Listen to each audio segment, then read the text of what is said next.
शुक्रिया जबीर साहब, आपने हमारा कद ऊंचा कर दिया।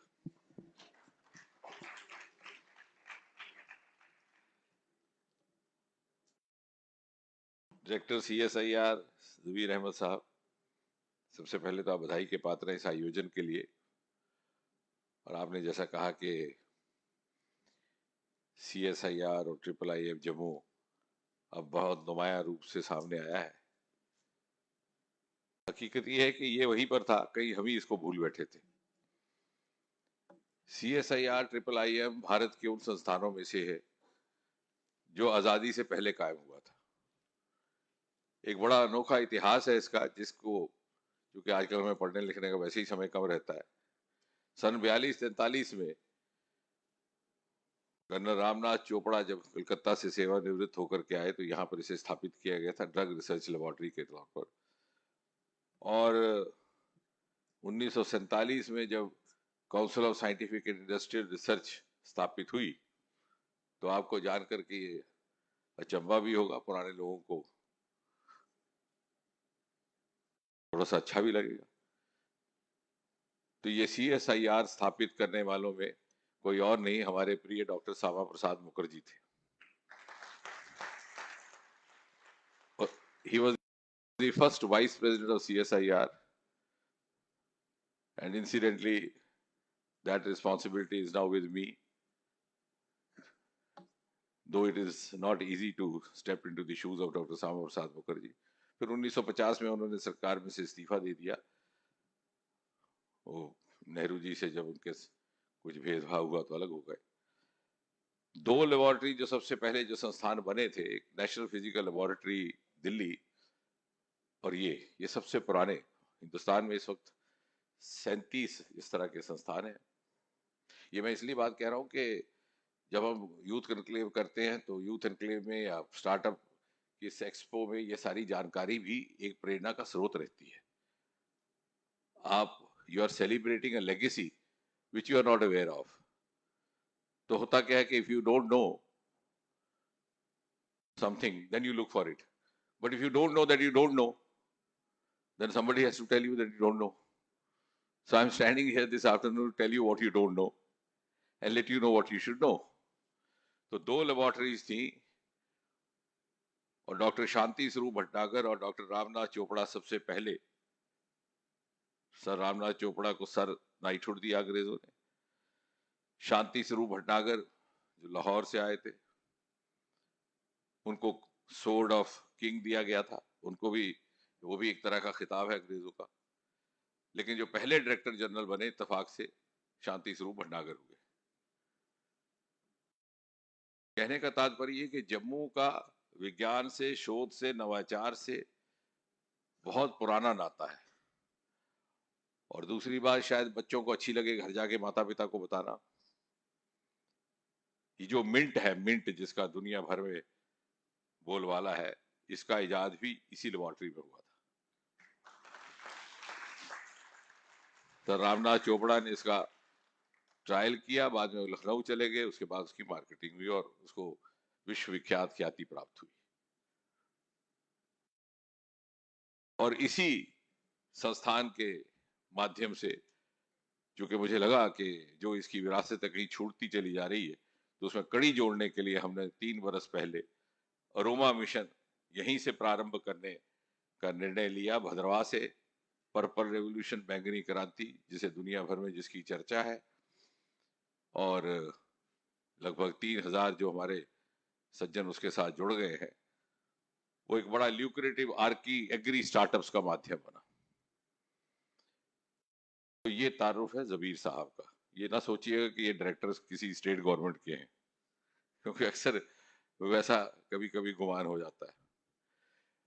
हमारे मेयर, हमारे बड़े पुराने मित्र रहे संगठन में साथी राजेंद्र शर्मा जी, बड़े पढ़ने लिखने की प्रवृत्ति रखने वाले। आपने उनके भाषण में भी सुना, कितने सारे उदाहरण दे रहे थे। वैसे तो सिटी फादर होता है mayor, and I hope he is enjoying being father. हमारे चेयरमैन और बहुत ही पुराने हमारे साथ कई वर्षों तक रहे, उस समय भी जब सत्ता दूर दूर तक हमारे नजदीक नहीं लगती थी। सरकारी अधिकारी हमसे परहेज करते थे, कहीं ज्यादा दोस्ती निकाल ली तो ट्रांसफर हो जाएंगे। विपक्ष में धरना देने वाली पार्टी समझा जाता था हमें उस समय के हमारे साथी भारत भूषण जी। और यंग फ्रेंड्स, अब सबसे पहले ये कि आयोजन क्यों, व्हाट इज स्टार्टअप। धन्यवाद एक तो आपके भी करना जो आपने चंद्रयान के लिए इतनी बधाई दी। अब इतने सारे आपने मेरे विभाग गिनवाए, लेकिन जब से वो चंद्रयान हुआ है तो लोग मुझे मिनिस्टर ऑफ स्पेस कहते हैं, as if I am not working in any other department. और यही जब यूनाइटेड किंगडम में प्रधानमंत्री आए ऋषि सुनक जी, तो उन्होंने भी इनको को भी इंट्रोड्यूस इसी तरह से करवाया गया।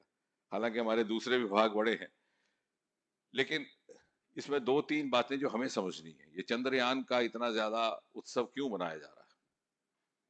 इसका अर्थ ये हुआ कि हमारे यहाँ प्रतिभा भी थी, योग्यता भी थी, काम करने का मादा भी था, परिश्रम करने की जिद भी थी, जुनून भी था, आंखों में सपने भी थे, लेकिन हमारे पास उस प्रकार का अनुकूल वातावरण नहीं था। अगर आप पुराने चित्र देखें तो सारा भाई जिन्होंने ये कार्यक्रम प्रारंभ किया था अंतरिक्ष पर, साधनों का इतना अभाव था कि साइकिल के ऊपर कैरेज में लॉन्चर उठा के ले जाते थे। लेकिन जब माहौल खुला, और ये बात इसलिए समझनी जरूरी है कि वही फिजा, वही अधिकारी, वही वैज्ञानिक, तो फिर बदला क्या? अक्सर हम इस बात को समझ नहीं पाते और इसका अक्सर जिक्र नहीं होता, और कोई समझाने की कोशिश ना करे तो हमारे ध्यान में आती नहीं। अभाव था तो नीति निर्धारित करने वालों का, अभाव था तो इस तरह के नेतृत्व का जो उस प्रकार का अनुकूल वातावरण दे सके जहां अपनी प्रतिभा को उजागर होने का पूरा अवसर मिले। और यदि आप अंतरिक्ष की बात करें तो सन 2020 में एक बहुत बड़ा क्रांतिकारी निर्णय हमने लिया। प्रधानमंत्री नरेंद्र मोदी जी के नेतृत्व में अंतरिक्ष विभाग को आम जनता के लिए खोल दिया गया। उससे पहले गोपनीयता के पर्दे में काम करते थे। सन 2014 में जब पहली बार मैं एक लॉन्चिंग देखने गया तो डॉक्टर राधाकृष्णन, जिनको हमने बाद में चांसलर बनाया यहाँ से सेंट्रल यूनिवर्सिटी का, हमारे मित्र भी थे, वो मुझे ले गए रात को, बोले I take you to the launching site where even my scientist are prohibited. रात के 12:30 बजे, जो 4:30 बजे लॉन्चिंग थी पीएसएलवी की। तो मैंने उनसे कहा, मैंने कहा Radha, I have made a principle for myself to learn one new thing every day. What I learn today is to reach here you have to be as eminent a scientist as you are or somehow manage to enter into politics। लेकिन जिन लोगों के लिए, जिन बच्चों के लिए वो जरूरी है, उनको क्यों नहीं?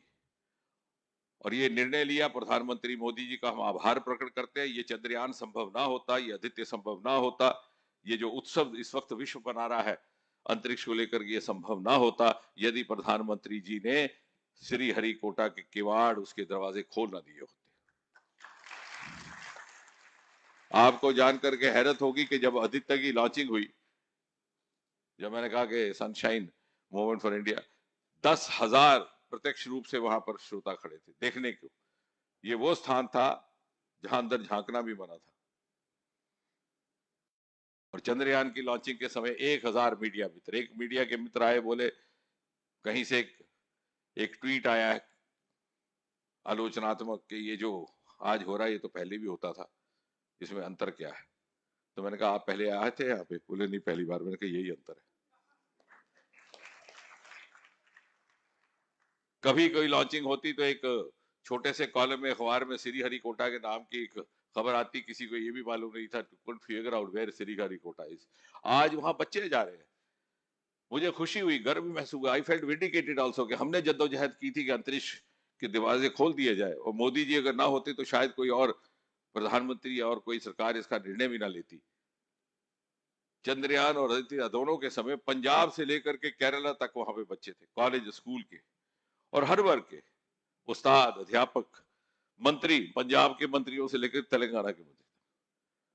और इसीलिए आपने चंद्रयान को देखा, अपना मिशन समझा, क्योंकि आप तक पहुंचा, आपका जुड़ाव हुआ उसके साथ, और इसीलिए आप हमको भी पहचानने लगे। वरना पूछा जाता है ये स्पेस का क्या अर्थ है, ये स्पेस का मंत्री कौन सा होता है? Where is the space for the space, which space does he live in? यानी हमने अपने आप को इस कदर अनजाने में रखा हुआ था, made ourselves prisoner of our own barriers, वो खुल गए। 4 स्टार्टअप थे हमारे पास महज 2020 में। आज स्पेस में हमारे पास 150 से ज्यादा स्टार्टअप्स है, और उनमें से जो सबसे पहले थे स्काई रूट वाले 2 लड़के आईआईटी खड़गपुर और मद्रास के, वो अब एंटरप्रेन्योर बन चुके। परसों में से एक आया, बोले साहब कभी हैदराबाद एक दिन चलेंगे मेरे साथ में? क्या हुआ? बोले हमने एक फैक्ट्री बना ली है, इक्विपमेंट बेचेंगे। मैंने कहा मेरे से लोन लिया, मुझे ही बेचोगे? इतनी प्रतिभा, इतना एंटरप्रेन्योरशिप, यही लेकिन तब हुआ कि हमने रास्ता खोला। ट्रिवेंड्रम में हमारा इंस्टीट्यूट है, आईआईटी जेई के आधार पर उसमें सिलेक्शन होती है। 160 बच्चे, 100% प्लेसमेंट, 60% नासा चले जाते हैं। क्यों? क्योंकि यहाँ पर कोई अफसर नहीं थे। अब आपको स्टार्टअप के अफसर, अब आपको ना केवल सैटेलाइट उड़ाने के बल्कि टेक्नोलॉजी ट्रांसफर के भी अवसर मिलते हैं। तो कहने का तात्पर्य कि पिछले 5-8 वर्षों में, विशेषकर 9 वर्षों में, एक नया तरह का माहौल उपलब्ध करवाने का प्रयास किया गया। जैसे हमारे मेयर साहब ने ठीक कहा कि 70% से अधिक हमारी जनसंख्या 40 वर्ष से कम आयु की। ये सारे जो हम बैठे हैं तो वैसे ही अभी मार्केट में हर किस्म के रंग मिल जाते हैं, तो you can choose to look grey, white, black, anyway, लेकिन उस धोखे में ना रहिए। असल भारत अब 40 वर्ष से कम अवस्था का है। और चंद्रयान, जब मैंने कहा कि इतनी प्रतिभा हमारे बीच में थी, और एक विज्ञान के छात्र होने के नाते सिखाया जाता है कि बिना तर्क के बात नहीं करनी। मैं उस दिन अमेरिका से कुछ मित्र आए थे, उनसे मैंने कहा कि अमेरिका ने सबसे पहले चांद की धरती पर मानव उतारा था, नील आर्मस्ट्रांग, 1969 में। और बीबीसी ने फिल्म बनाई, उन्होंने ऐसे टहल कोशी की और एक वाक्य बोला जो इतिहास में चला गया, one small step for man, giant step for Mankind. मैंने कहा नील आर्मस्ट्रांग वहां टहल कोशी तो करके आए, लेकिन वहां पर आगे पीछे चांद की धरती पर पानी ना देख पाए। वो हमारा चंद्रयान गया और पानी का सबूत लेकर के आया वाटर मॉलिक्यूल्स। यानी कितना ह्यूमन रिसोर्स हमारे बीच था, which was waiting to happen. तो Chandrayaan is symbolic of that. अब स्टार्टअप्स एज अ होल, ये तो पहले भी था, अब ये चर्चा क्यों शुरू हुई? मोदी जी ने पहली बार, क्योंकि जब प्रधानमंत्री बोले और लाल किले से बोले तो उसका अर्थ कुछ और है। 2015 में उन्हें अपने स्वतंत्रता दिवस के संबोधन में कहा, startup India, stand up India. उसी दिन मुझे बहुत से फोन आए कि साहब ये अर्थ क्या है startup India, stand up India. लेकिन एक तरह से एक जागरूकता का अभियान शुरू हुआ बच्चों को ये समझाने का कि रोजगार का अर्थ सरकारी नौकरी नहीं, सरकारी नौकरी के अतिरिक्त भी रोजगार हो सकता है। अंग्रेजी भाषा में 2 शब्द का एक मतलब नहीं होता। Livelihood does not mean government job. और इस तरह से स्टार्टअप की एक मुहिम शुरू हुई, नई पॉलिसी लाई गई। मात्र 350 स्टार्टअप्स थे इस देश में 2014 में, आज बढ़कर के 1.25 लाख से ऊपर हो गए। 110-20 हमारे यूनिकॉर्न्स हैं, और हम दुनिया में स्टार्टअप इकोसिस्टम में तीसरे दर्जे पर। और ये मात्र, इसका अर्थ ये हुआ कि हमारे युवाओं में प्रतिभा थी, हमने उनको थाम के रखा था। हमारे बायोटेक स्टार्टअप, बायोटेक पार्क की बात की, यहाँ पर अभी उसका चरण कम है, क्योंकि जैसे इन्होंने बताया जबीर साहब ने कि यहाँ पर 90 स्टार्टअप्स हैं अगर, तो वो भी एक सोचने वाला विषय है, क्योंकि 1.25 लाख में से 90 हैं केवल। क्योंकि इस क्षेत्र में अभी थोड़ी सी उसकी रोशनी, अभी यहाँ पर भी वो सरकारी नौकरी की मानसिकता हमें घेरे हुई है। लेकिन अगर आप गुजरात जैसे प्रदेश में जाए, आपको हैरत होगी राजेंद्र जी, यूपीएससी का फॉर्म कोई नहीं भरता सिविल सर्विस का। मैंने एक विद्यार्थी परिषद के लड़के पूछा, मैं कोई आईएएस का फॉर्म तो भर दो। साहब क्या फायदा, साल एक लग जाएगा, बाद में पता नहीं होना हो, तब तक हम कुछ जम लेंगे। यानी इस तरह का कॉन्फिडेंस है, भरोसा है। जैसे आपने कहा कि फोकस हो, डेडिकेशन हो, तो इतने सारे अवसर खुल गए। उस दिन मुझे किसी ने पूछा कि आप हमेशा युवाओं की बात करते हैं, तो क्यों करते हैं वो पॉडकास्ट में, समिता प्रकाश? मैंने कहा इसलिए because I wish I was युवा ऑफ दिस जनरेशन। बोले उसमें क्या फर्क? फर्क एक सेंटेंस में ये कि my generation was the prisoner of aspiration, and this generation has aspiration in abundant and avenues and outlets in abundant. और ये मात्र डायलॉग समझ के ताली मत बजाइएगा, इसका एक अर्थ है। उदाहरण के तौर पर आपके माता पिता ने मजबूर किया, आपने डॉक्टर बनना है, आपने मेडिकल सब्जेक्ट ले लिए, 12वीं के बाद नहीं हो तो क्या करेंगे? बीएससी बॉटनी जूलॉजी, और तो कोई विकल्प नहीं। उसके बाद क्या करेंगे? सिविल सर्विस, आईए, यूपीएससी, केएस, ये भी नहीं हुआ, फिर चले एमएससी, वो भी उसी सब्जेक्ट में, क्यों फंसे हुए उसी में, या बॉटनी या जूलॉजी। फिर उसके बाद कहीं यूजीसी की नौकरी मिल जाए, अच्छी खासी आजकल ग्रेड है कॉलेज में, नहीं मिले, फिर पढ़ के पीएचडी, और पीएचडी के बाद भी कुछ नहीं, अगर मिला ज्यादा से ज्यादा जबीर साहब के पल्ले पड़ गए इनके साइंटिस्ट। यानी जो श्रेष्ठ श्रेणी के व्यक्ति होने चाहिए वो बाई डिफॉल्ट हो रहा था। इसका सुधार भी ये नई education policy, national education policy 2021, जब मैं कहता हूं you are no longer prisoner of your aspiration. अगर आपने 12वीं जमात की है मेडिकल सब्जेक्ट से, तो 12वीं के बाद अगर आपको डॉक्टर नहीं बन पाते, you can change your subject, you can combination of subjects. आप इकोनॉमिक्स और बायोलॉजी ऐड कर सकते हैं, आप मैथ और सोशल साइंस जोड़ सकते हैं। ये एग्जिट एंट्री का जो प्रावधान, जो बहुत साल पहले हो जाना चाहिए था, ये ठीक कहा भारत भूषण जी ने कि जिस शिक्षा पद्धति को हम फॉलो करते रहे, that led to the creation of a huge population of what was unpopularly described as educated unemployed, PhD करके घर बैठे हुए। उस कुताई की दुरुस्ती होगी इसने, तो ये एक इकोसिस्टम बना है। यदि हम स्टार्टअप की दुनिया में नंबर 3 पर है, तो ये एक इकोसिस्टम है, नेशनल एजुकेशन पॉलिसी 2021, जो आपको उस तरह की स्वतंत्रता दे रही है। आप अपना एप्टीट्यूड आजमाइए, एग्जिट एंट्री करिए, आप छोड़ दीजिए कॉलेज, किसी काम धंधे में लग जाइए।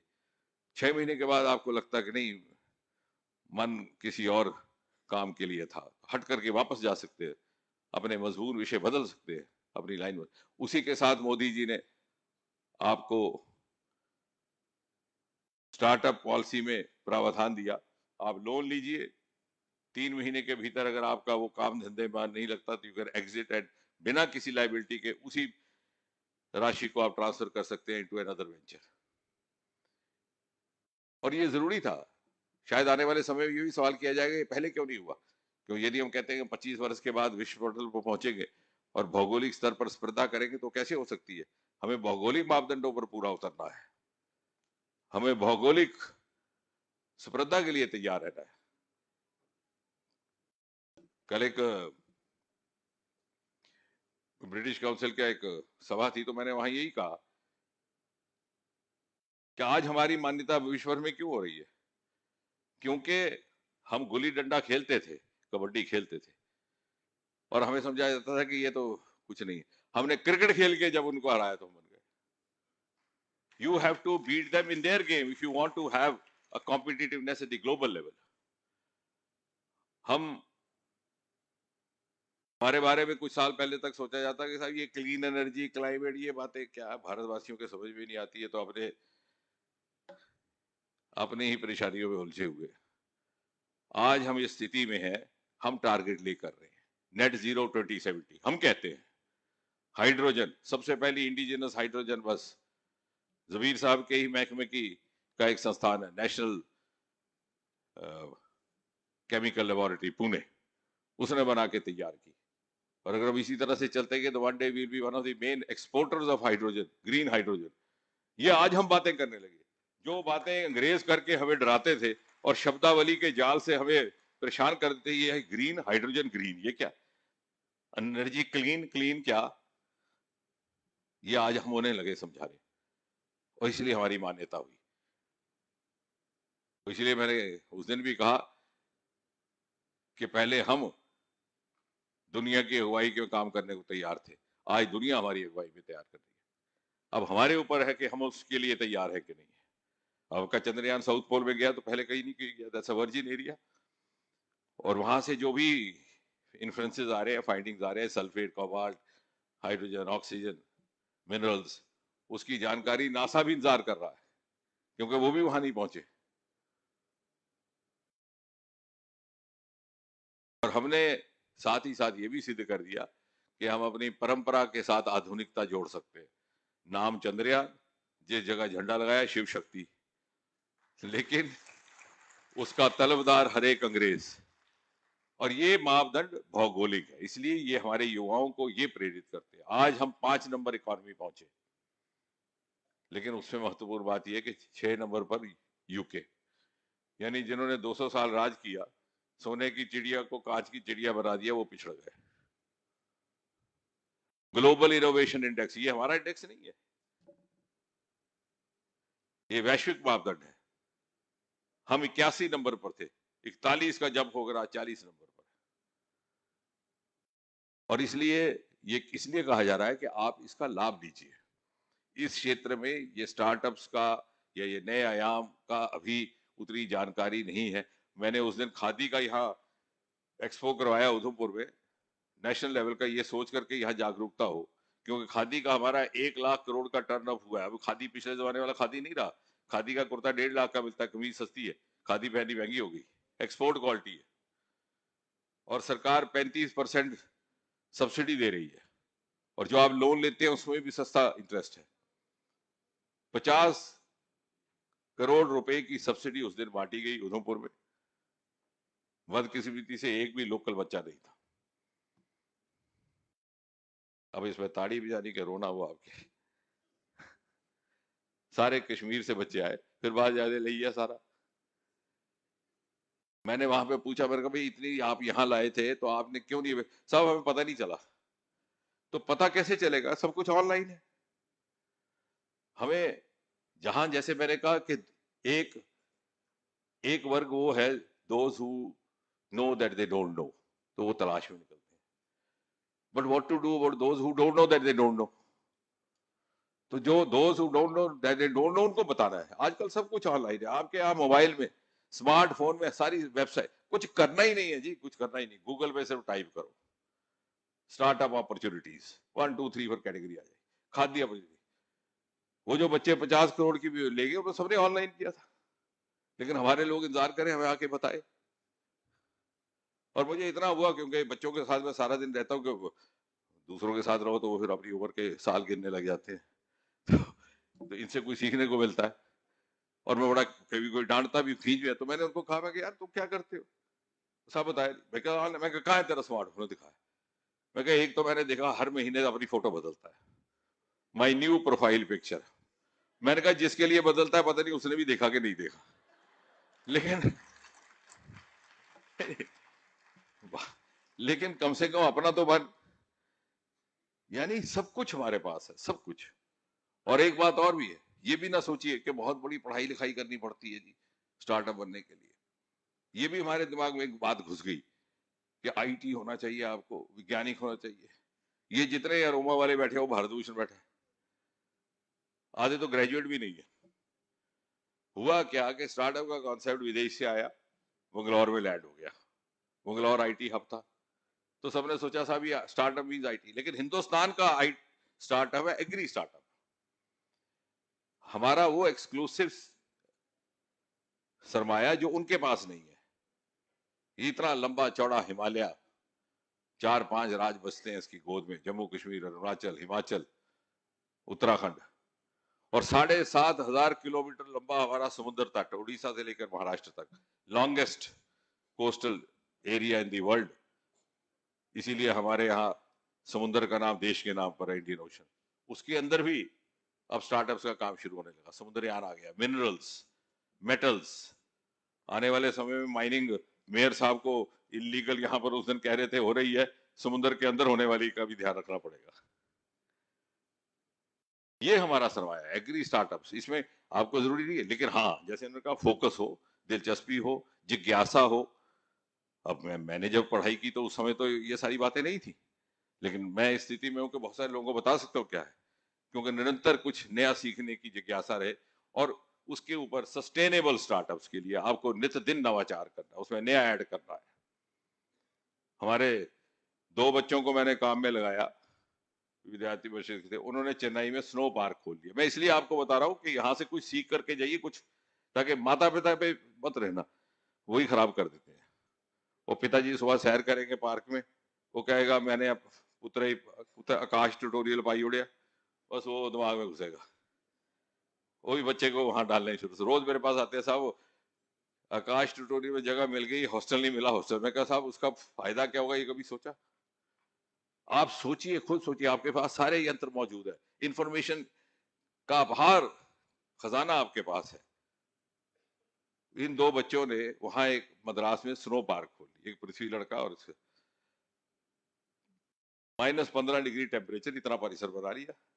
वहां पहाड़, गुलमर्ग का भी, सोनामर्ग का भी, पहलगाम भी।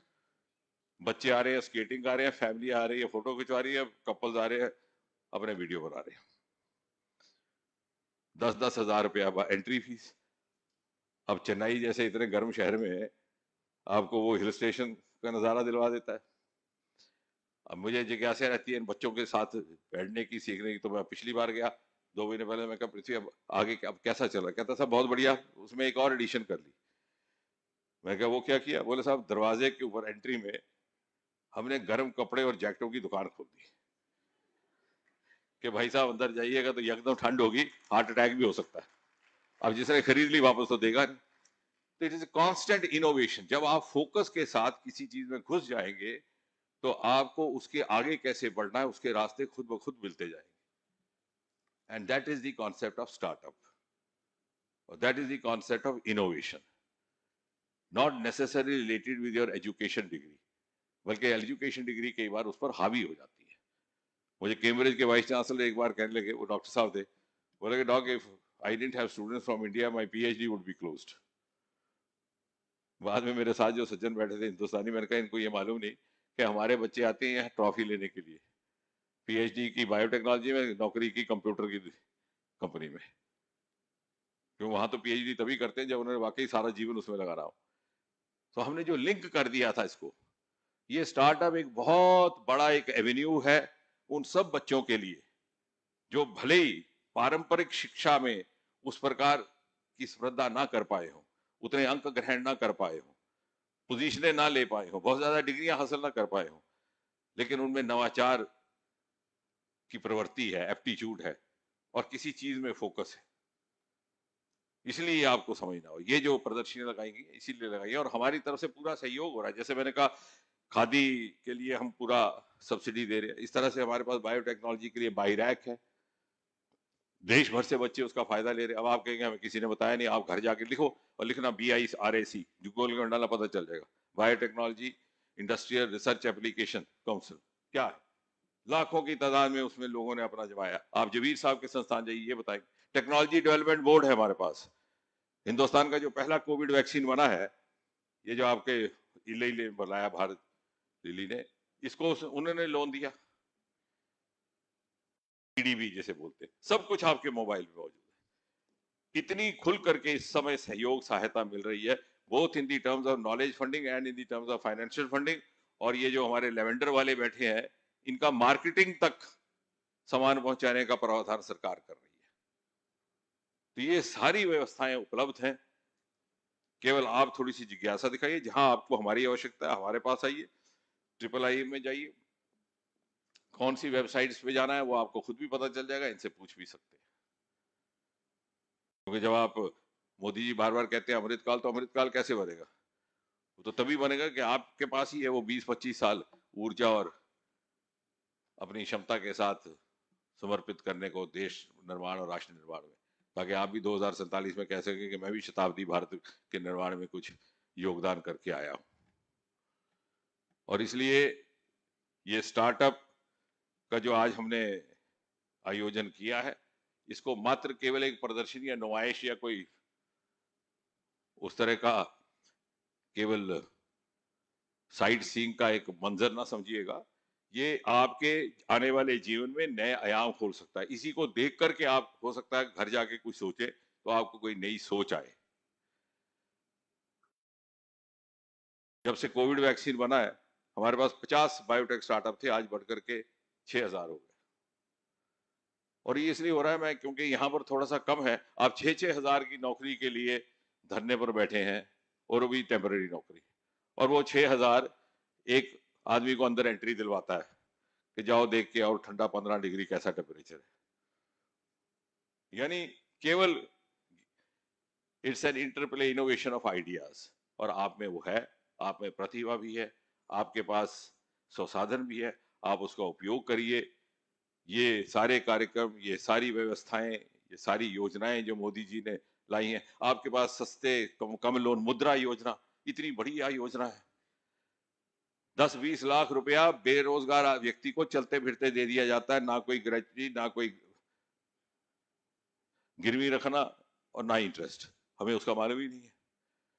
73 लाख करोड़ रुपया अभी तक वितरित हो चुका, 6 करोड़ उसके लाभार्थी हो गए, 60% महिलाएं, कहीं कहीं महिलाएं ज्यादा है। यहां पर चूंकि उसका शायद उस प्रचार का प्रचार प्रसार भी न हो पाया। इतनी सारी हमारी नई योजनाएं अब आ चुकी हैं, और ये जो हम स्टार्टअप का इनिशिएटिव आ रहा है, इसके साथ साथ पूरा पूरा सपोर्ट सिस्टम है, इको सिस्टम है, जो आपको आगे विकसित होने में मदद करेगा। तो केवल यही आपसे प्रार्थना भी है, और ये भी है कि आपका ये अवसर हाथ से ना जाए। जब सारा देश इसका लाभ ले रहा है, सारे देश के युवा इससे लाभार्थी हो रहे हैं, तो हमारे यहाँ भी तो IIIF जैसे संस्थानों की पहले से विरासत है, हम इसका पूरा लाभ लें। थोड़ा सा IIIF में भी जाना जरा ज्यादा शुरू किया जा सकता है, क्योंकि वहां से गुजरते हैं तो कोई अंदर झांकता भी नहीं, कि कहते हैं वो पता नहीं क्या हो रहा होगा अंदर, तो वो अपनी जगह खुश, बाहर वाले अपनी जगह खुश।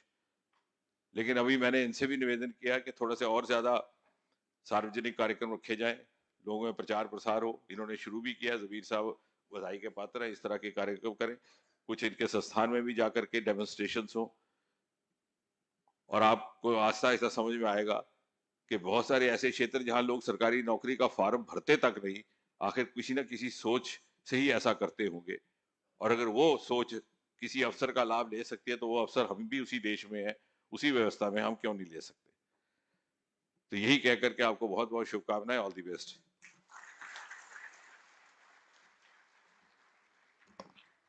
Thank you sir. आज आपने हमारे यूथ को इतने अच्छे से गाइड किया है, इतनी इन्फॉर्मेशन दी है। आई एम श्योर वो अपने ब्राइट फ्यूचर के लिए जो कुछ भी यहाँ पे उन्होंने सुना है, समझा है, उसको यूज़ करेंगे और अपना करियर डेवलप करेंगे। Thank you so much.